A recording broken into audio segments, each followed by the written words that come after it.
একটু একটু বোনা স্বপ্নের জাল, একটু রচনা করা স্বপ্ন সকাল, ধাপে ধাপে সামনে এগিয়ে চলা, নিজের কথাগুলো নিজে বলা। সূর্যের হাতছানি ওই, কেন তবে আবদ্ধ রই?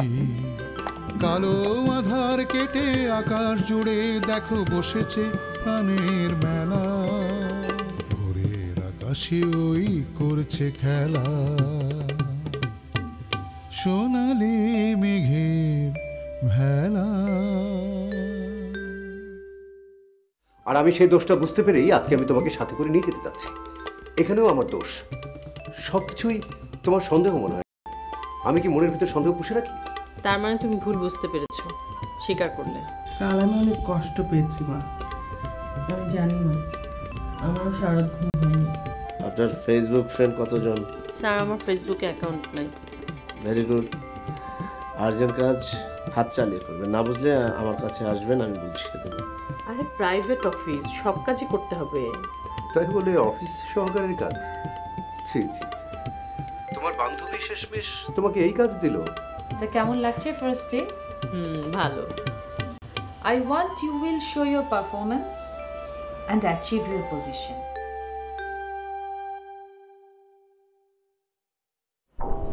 Take your mind. This is so confidential. Without you and me, এই বিষয়ে যেন কেউ কিছুই জানতে না পারে, বা ভুল করেও যেন এই ফাইলগুলো অন্য কারো হাতে চলে না যায়। ওকে, আমার কাজটা কি বলছি। তার আগে তুমি আমাকে বলো, আমি তোমাকে কতটা ট্রাস্ট করতে পারি? যতটা আপনি আপনার নিজেকে করেন। ও শিওর? শিওর। তুই এই ফাইলগুলো তুমি এই ফাইলগুলো একে একে চেক করবে। কোথাও কোনো ধরনের অসঙ্গতি চোখে পড়লে সেটা কালার মার্ক করে রাখবে, আর নোট ডাউন করে রাখবে অন্য কোথাও, ঠিক আছে? আর তোমার কাছ থেকে আমি পরে এ ব্যাপারে জেনে নেব। ওকে, বাট আমার হাতে যে পরিমাণ কাজ আছে সারাদিনে শেষ করা মুশকিল হয়ে যাবে। না না না, তোরটা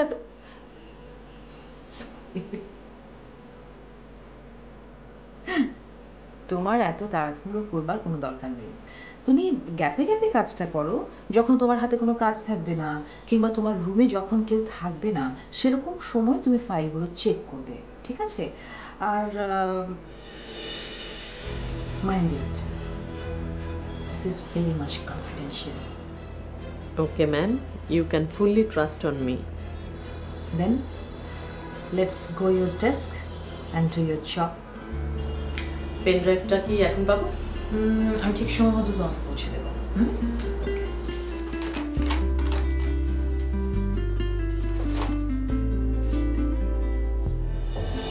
এই ফোন ধরো না কেন? হ্যাঁ কেন? আমি অনেক আগে থেকে তো করছি।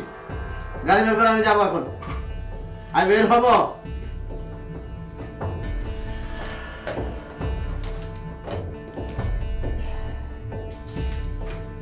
কি ব্যাপার, দুই বান্ধবীর খোঁজ গল্প শেষ? আমি তো ভাবলাম আজ আর আপনি রুমেই আসবেন না, কোনো কাজ করবেন না। যাই হোক, আমি বের হচ্ছি, কাজগুলি শেষ করবেন, আমি না আসা পর্যন্ত রুমে থাকবেন, আর হাজবেন্ড ফোন করলে খোঁজ গল্প করবেন না।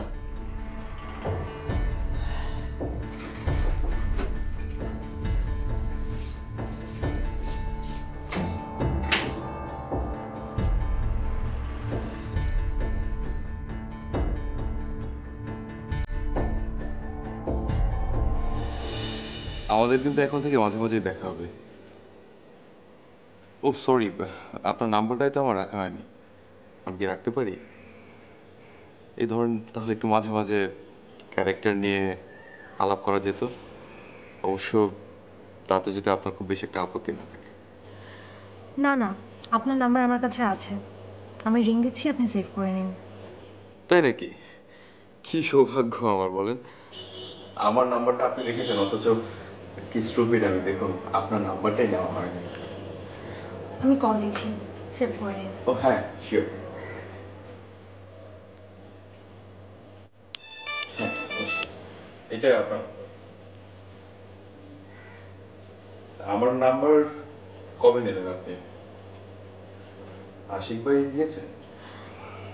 জি। হঠাৎ আমার নাম্বার, কোনো কারণে? আপনি যে কারণে নিয়েছেন আমিও একই কারণেই নিয়েছি। ও হ্যাঁ হ্যাঁ, তাই তো তাই তো।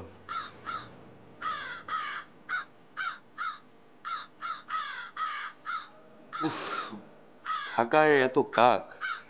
আসলে যে শহরে এত কাকে ভরা, কাকের মতো একটা কুৎসিত প্রাণীতে ভরা, সেই শহরে উন্নতি হবে কি করে বলেন? মানে কাক দেখলেই বোঝা যায় যে ঢাকা কত নোংরা একটা শহর। এনিওয়ে, আপনার প্রিয় পাখি কি? কাক। জি জি জি, সরি, কাক? মানে এত পাখি থাকতে কাকের মতো এরকম একটা পাখি আপনার প্রিয় পাখি? হ্যাঁ। ও হ্যাঁ, কাক। যদিও বেশিরভাগ মানুষ কাককে খুবই অপছন্দ করে, তারপরে আমি মনে করি যে কাকই শ্রেষ্ঠ পাখি। হ্যাঁ, তাছাড়া বইপত্র তো লেখা আছে যে কাককে প্রকৃতির ঝাড়ুদার বলা হয়, পরিবেশ নিবন্ধ প্রাণী। কাক না থাকলে আমাদের কি হতো, তাই না? রাইট। হ্যাঁ, সত্যিই তো। কাক যদি আমাদের ফেলে দেওয়া ময়লা আবর্জনা পরিষ্কার করে না দিত, তাহলে তো এই শহরে চলাফেরা করাটাই মুশকিল হয়ে যেত। নোংরা, দুর্গন্ধে আমরা টিকতেই পারতাম না। So you are absolutely right. এই সিটি কর্পোরেশন আর কতটুকুই বা দায়িত্ব পালন করে বলেন? যা করার কাকই তো করে, তাই না? সো আমাদের আসলে প্রত্যেকের প্রিয় পাখি হওয়া উচিত এই কাক। আমাদের জাতীয় পাখি হওয়া উচিত কাক। 100%। আপনি একটা কাজ করতে পারেন, আপনি কিন্তু এই দাবিতে প্রেস ক্লাবের সামনে একটা মানববন্ধন করে ফেলতে পারেন। হ্যাঁ হ্যাঁ, তা পারি। এনিওয়ে, আপনার ফ্রেন্ডের খবর কি? মানে তন্ময়? হ্যাঁ, মানে আপনার বয়ফ্রেন্ড। ভালোই আছে। কথা বলবেন কলেই? না না না, ঠিক আছে, দরকার নেই। অন্য আরেকদিন কথা বলে নেব। আচ্ছা শুনুন, আমি যদি আপনাকে মাঝে মাঝে ডিস্টার্ব করি, আপনি কি খুব বেশি মাইন্ড করবেন? কি ধরনের ডিস্টার্ব? না, এই ধরেন ক্যারেক্টার নিয়ে আলোচনা করার জন্যই যদি মাঝে মাঝে আপনাকে একটু ফোন টোন করি। আমি আবার মনে করেন এখনকার আর্টিস্টদের মতো না। আমার কথা হলো যে পুরো স্ক্রিপ্টটা পড়তে হবে, পুরো স্ক্রিপ্টটা মাথায় থাকতে হবে, গল্পটা ভেতরে থাকতে হবে। আমি বাসায় প্র্যাকটিস করব, ডায়ালগগুলো বিভিন্নভাবে স্ক্যান করব, দেন আমি সেটে যাব এবং আমি আমার ডিরেক্টরকে সেটা দেখাবো। ফাইনালি আমার ডিরেক্টর যেটা চুজ করেন সেটাই করব, ব্যাস। হ্যাঁ, অবশ্যই।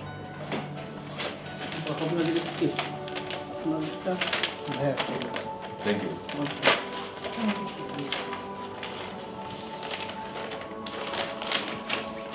তো অনন্যা, ঠিক আছে, বাসায় যে স্ক্রিপ্টটা ভালো করে পড়ে ফেলেন। আমি রাতে কিন্তু আপনাকে কল দিচ্ছি। রাতে? কোনো সমস্যা? না, ঠিক আছে। ওকে, by, take care.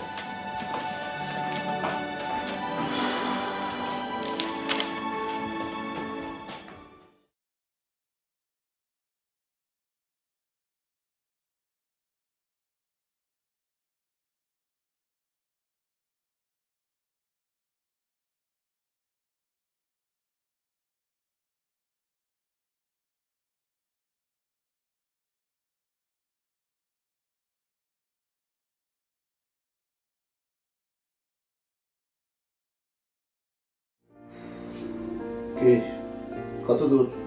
Complete sir. ঠিক মতো সব করেছেন তো, নাকি আমাকে আবার বসে বসে সব চেক করতে হবে? স্যার, আমি যতদূর বুঝেছি তাতে ঠিক মতোই করেছি। তারপর আপনি একবার চেক করে নিলে ভালো হয়। তার মানে তো কাজটা আমাকেই করতে হবে। আপনার উপর যদি আমি নির্ভর নাই করতে পারি তাহলে তো লাভ নেই, ওই খাটাখাটনি আমারই। শুনেন, আপনার উপরে যদি আমি নির্ভর করতে না পারি শ্রাবণী, তাহলে তো আপনাকে রেখে কোনো লাভ নেই। স্যার আমার মনে হয় ঠিক আছে, কিন্তু আমার প্রথম কাজ তো, আপনি একবার দেখে নিলে আমি নিশ্চিন্ত হতে পারি। আর ইউ শিওর আপনি যেভাবে করেছেন ঠিক আছে?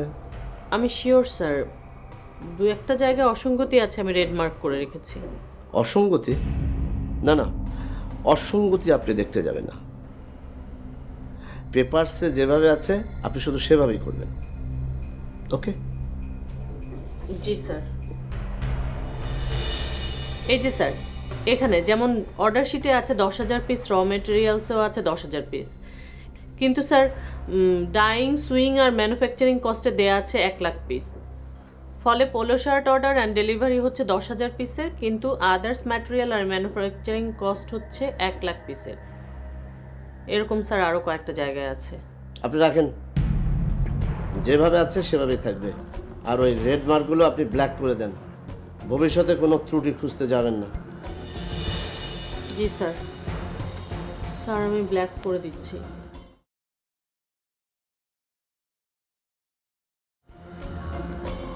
ভালো করে চেক করে দেখেন আবার কোথাও থেকে গেল কিনা। আর নাই স্যার। আপনার কাজ শেষ? জি স্যার, সব শেষ। ওকে, আপনি যেতে পারেন। পিসি অফ করতে হবে, আপনি যান।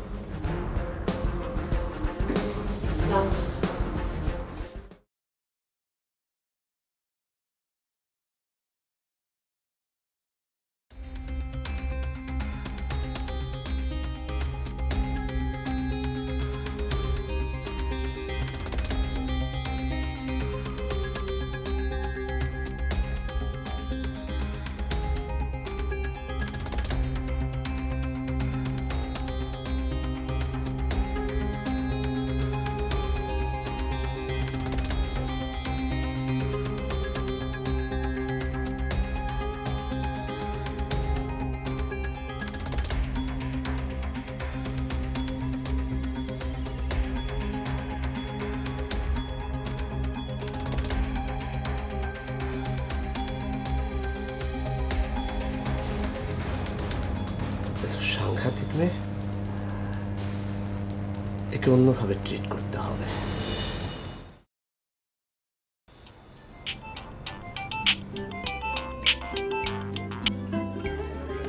জি ম্যাম।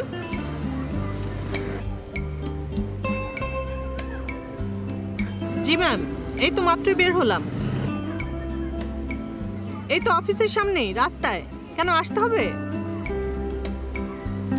জি।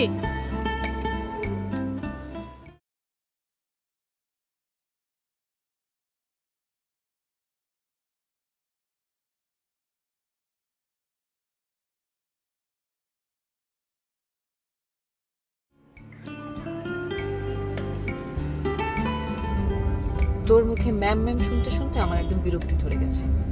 আমার নিজেরই তৈরি করার নিয়ম, অথচ আমারই অস্বস্তি লাগছিল। তককে তককে ছিলাম কখন অফিসটা শেষ হবে, তারপর প্রাণ ভরে তুই তুকারি করবো। রোমন, মগবাজার যাও। তুই কি আমাকে লিফট দিচ্ছিস? আমি খুব ভালো করেই জানি যে অফিস ছুটির এই সময়ে তুই কোনো ট্রান্সপোর্ট পাবি না, তাই চলে এলাম। একদিন না হয় লিফট দিবি, প্রতিদিন তো আর দিতে পারবি না। আর প্রথম দিন আমাকে একটু প্র্যাকটিস করতে দিতি। যতদিন পারবো দেব, না পারলে দেব না। শোন, প্রথম দিন দ্বিতীয় দিন বলে কিছুই নেই। মানুষের সোশ্যাল লাইফ এখন এত বেশি কনক্রিট হয়ে গেছে যে এভরিডে ইজ ফার্স্ট ডে। আর তুই কি শিওর হয়ে বলতে পারবি যে আজ যে এক্সপিরিয়েন্স তুই গ্যাদার করছিস কাল সেটাই তুই পাবি?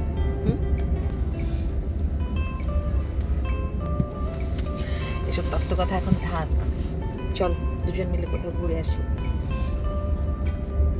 এখন কোথায়? যেদিকে দু চোখ যায়। আজ মন চেয়েছে আমি হারিয়ে যাব, হারিয়ে যাব আমি তোমার সাথে। আমার সাথে হারিয়ে তো কোনো লাভ নেই, তার চেয়ে একটা কাজ কর, এমন একজনকে খোঁজ যার সাথে হারিয়ে গেলে লাভ আছে। ঠিক আছে, তাহলে চল দুজন মিলেই খুঁজি। আহা, এখন কোনো ফোন ধরবি না তো? নো ফোন, সুইচ অফ করে দে, একদম সাইলেন্ট করে দে। আরে ও ফোন করেছে। কোনো ও নাই এখন, এ ও ওই ও কিছুই চলবে না, সব বাদ। আরে ফোন না ধরলে খুবই রাগ করবে। আশ্চর্য, হাজবেন্ডেরকে এত পাত্তা দিস না তো। পাত্তা দিলেই একদম মাথায় চড়ে বসে, বানরের মতো। বানর যেমন পাত্তা দিলে মাথায় চড়ে বসে, হাজবেন্ডরাও ঠিক তাই, সব লেজ কাটা মানুষ। ওসব আমার খুব ভালো করে দেখা আছে। দে সুইচ অফ করে দে, দে।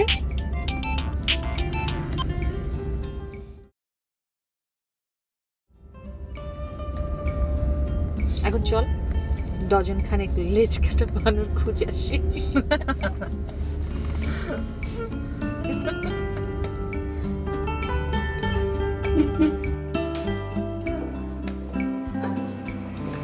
সেই তো ঘুরে ফিরে বাড়িতেই নিয়ে এলি। বেশ করেছি। বস। এই তোর বানর শিকার? বানর ধরে ধরে কি বাড়িতে বন্দি করে রাখিস? রাখ তোর বানর। পুরুষ মানুষদের আমার খুব ভালো করে চেনা হয়ে গেছে, বুঝলি? আচ্ছা, পুরুষ ছাড়া, আই মিন হাজবেন্ড ছাড়া কি সত্যি চলে না? আমার তো দিব্যি চলে যাচ্ছে। চালিয়ে নিচ্ছিস তাই চলছে। মনে কর কারো পানি অথবা হাত নেই, তার কি চলে না? সে নিশ্চয়ই চালিয়ে নেয়। তাই বলে কি সবার হাত পা ছাড়া চলতে হবে? এটাই হচ্ছে আমাদের বাঙালি মেয়েদের সবচেয়ে বড় সমস্যা। আমাদের মেয়েরা সবসময় হাজব্যান্ডকে নিজের শরীরের একটা অঙ্গ ভেবে নেয়, আর সেই অঙ্গের একটুখানি দোষ ত্রুটি হলে বা ত্রুটি বিচ্যুতি হলে বা অঙ্গটা যখন ঠিকমতো কাজ করে না, তখনই ক্ল্যাশ শুরু হয়। আরে আমি তো হাজব্যান্ডকে বড় জোর সানগ্লাস কিংবা একটা অর্নামেন্টসের সাথে তুলনা করতে পারি, এর চেয়ে বেশি কিছু না। তোর এই সমস্ত উদ্ভট চিন্তা ভাবনা দিয়ে তো আর সোসাইটি চলবে না। শোন, শুধুমাত্র ফিজিক্যাল রিলেশনের জন্যই তো পার্টনার দরকার তা না। ফ্যামিলি বিল্ড আপের জন্য, সন্তানের জন্য তো একটা রিলেশন দরকার, তাই না?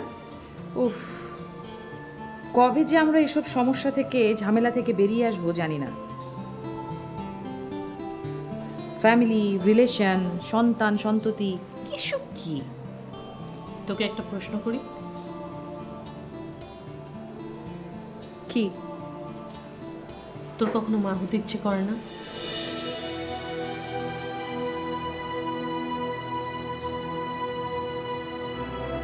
ওই একটা জায়গায় আমি হেরে যাই। ওই এক জায়গায় এসেই মনে হয় আমি নারী। বুঝেছিস তাহলে? বুঝবো না কেন? খুব বুঝি। বুঝবো না কেন বল? তোদের কথা শোনার পর থেকে বিষয়টা আমি আরো ভালো করে বুঝতে পারি। যখন জানলাম যে তুই মা হতে পারছিস না, তখন থেকে আমার মধ্যে মাতৃত্বের ক্ষুধা আরো অনেক বেশি বেড়ে গেছে। জানিস, তোর কথা শোনার পর থেকে আমার একটা রাতও ঘুম হয়নি। আর এই জন্যই তো তোকে আমার অনেক বেশি ভালো লাগে, অনেক বেশি ভালোবাসি তোকে। সেই জন্য জানতে দিয়েছিস আমাকে?